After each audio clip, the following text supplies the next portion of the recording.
kuidas tunne on? No, kuidas edasi tunnevad? Kuidas tunne on? No, kuidas tunne on? No, kuidas tunne on? Kuidas tunne on? Ma ei taha märjaks saada, ma ei tohi ka.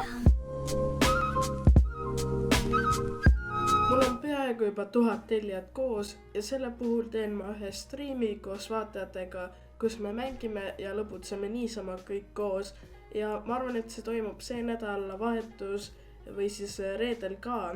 See on siis 27 kuni 29 jaanuar.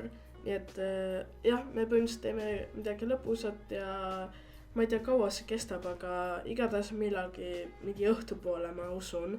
Ja aitäh kõigide nende saabide eest või tellijate eest muidugi ja aitäh kõige eest põhimõtteliselt.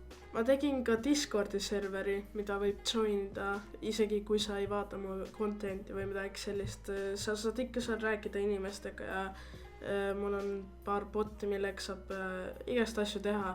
Nii et Discordi kasutame me striimi ajal, sest see on üks oluline osa suhtlemisel.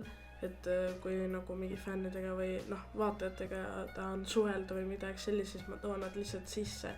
Nii et jah, et kui sa soovid osa võtta, siis kindlasti tõmba omale Discord, see on tasuta ja väga kerge kasutada.